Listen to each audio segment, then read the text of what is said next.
नमस्ते बच्चों, ऑनलाइन हिंदी व्याकरण तासिका में आप सभी का एक बार फिर स्वागत है। आज हम हिंदी व्याकरण में एक महत्वपूर्ण घटक के बारे में विस्तार सहित जानकारी प्राप्त करेंगे, जिसका नाम है संज्ञा। दोस्तों, इस संसार में सभी प्राणियों, वस्तुओं, स्थानों, व्यक्तियों तथा भावों का कोई न कोई नाम अवश्य है। यदि हम किसी का नाम नहीं जानते हैं तो उसके बारे में बात करने में हमें बड़ी असुविधा होती है। यदि आपका नाम न होता और हमें अगर आपके बारे में किसी को कुछ बताना हो तो कैसे बताएंगे? इसीलिए सभी का कुछ न कुछ नाम जरूर होता है। तो चलिए जानते हैं कि संज्ञा किसे कहते हैं, उसकी परिभाषा क्या है। संज्ञा की परिभाषा है किसी व्यक्ति, वस्तु, स्थान, प्राणी और भाव आदि के नाम को संज्ञा कहते हैं। जैसे साहिल, किताब, विद्यालय, प्रसन्नता, बचपन, लड़कपन आदि ये सभी संज्ञाएं हैं। यहाँ पर संज्ञा के उदाहरणों को और भी अच्छी तरह से स्पष्ट किया गया है। जैसे व्यक्तियों के नाम में राम, मोहन, गणेश, महेश आदि। वस्तुओं के नाम देखिए, पानी, फल, पुस्तक, कलम आदि। उसी तरह से प्राणियों के नाम भी हैं, मनुष्य, पशु, पक्षी, स्त्री आदि।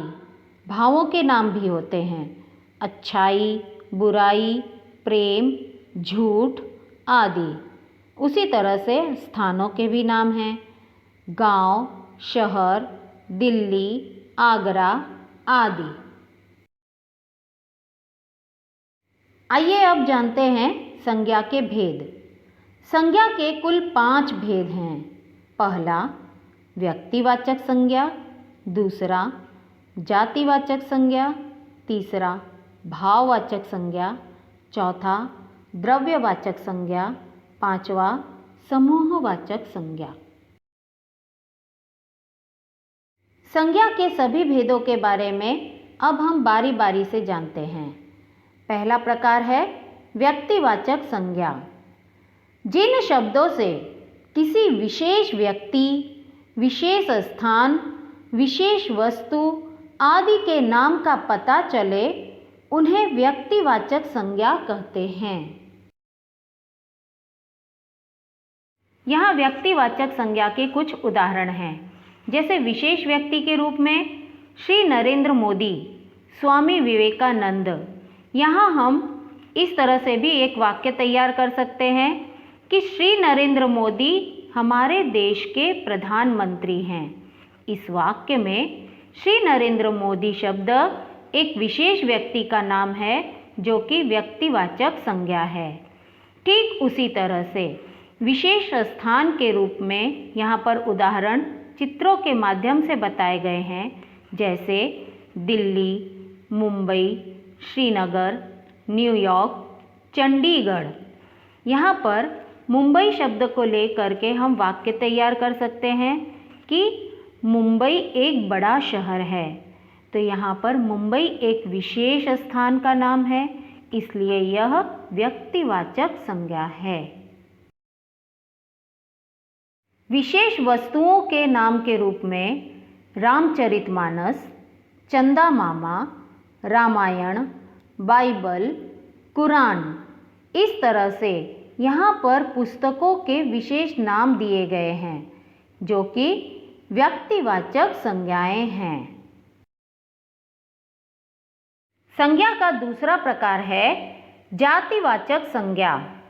जिस संज्ञा शब्द से किसी प्राणी, स्थान, व्यक्ति या वस्तु के पूरे वर्ग या जाति का बोध होता है, उसे जातिवाचक संज्ञा कहते हैं।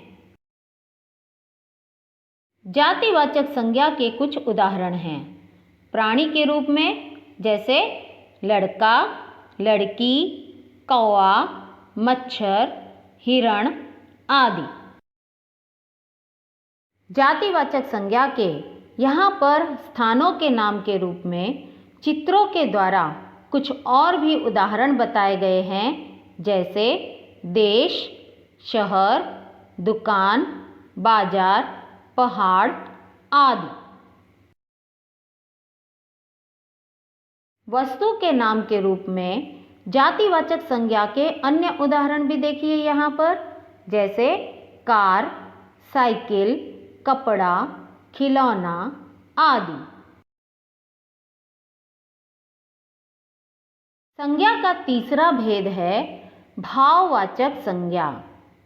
जिन संज्ञा शब्दों से किसी प्राणी या वस्तु की स्थिति, भाव और दशा का बोध होता है, उन्हें भाववाचक संज्ञा कहते हैं। भाववाचक संज्ञा के उदाहरण हैं थकान, मुस्कुराहट, लड़ाई, बहाव, प्यार, खिंचाव, गर्मी, बुढ़ापा, हंसी, बचपन, प्रशंसा आदि। भाववाचक संज्ञा की एक खास बात होती है कि हम इसे केवल अनुभव कर सकते हैं, इसे छू नहीं सकते हैं। जैसे मोहन को आज बहुत थकान हो गई है।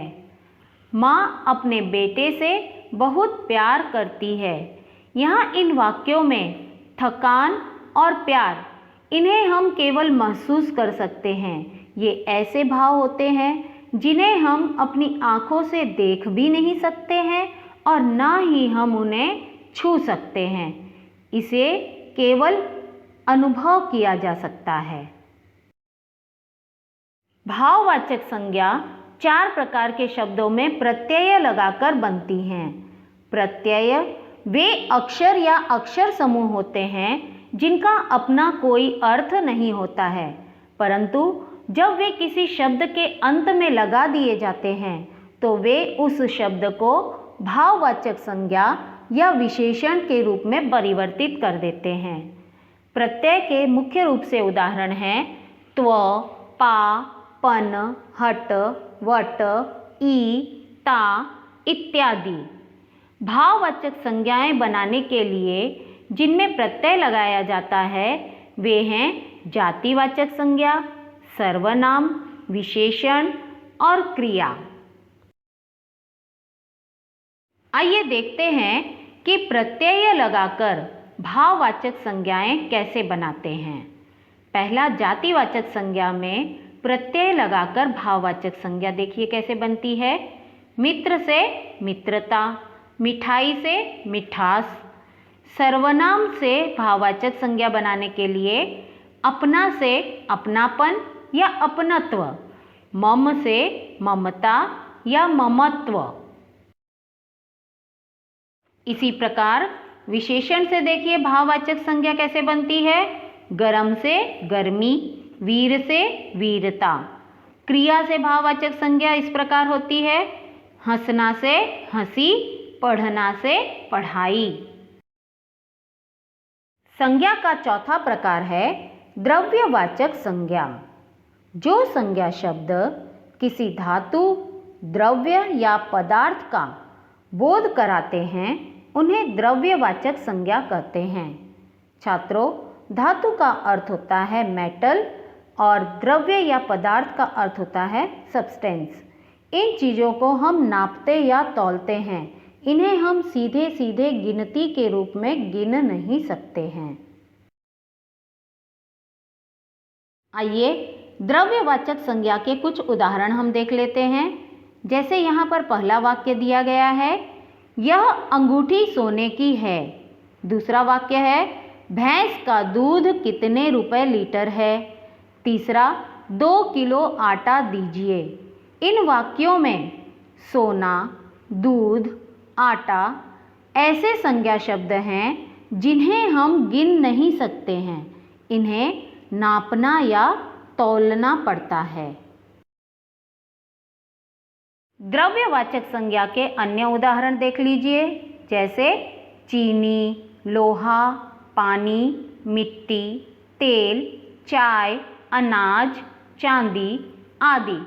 इन सभी चीज़ों को हम गिन नहीं सकते, बल्कि इन्हें हमें नापना या तौलना पड़ता है। संज्ञा का पांचवा और आखिरी प्रकार है समूहवाचक संज्ञा। जो संज्ञा शब्द एक ही जाति के व्यक्तियों या वस्तुओं के समूह का बोध कराते हैं, उन्हें समूहवाचक संज्ञा कहते हैं।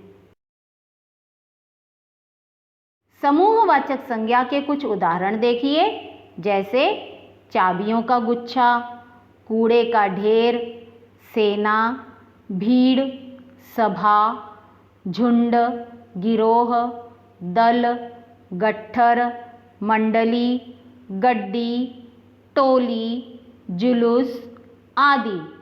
ये सभी समूहवाचक संज्ञाएं हैं। वाक्य के रूप में एक उदाहरण देखिए, जैसे भारतीय सेना बहुत ही शक्तिशाली है। यहाँ पर इस वाक्य में सेना शब्द समूहवाचक संज्ञा है। धन्यवाद।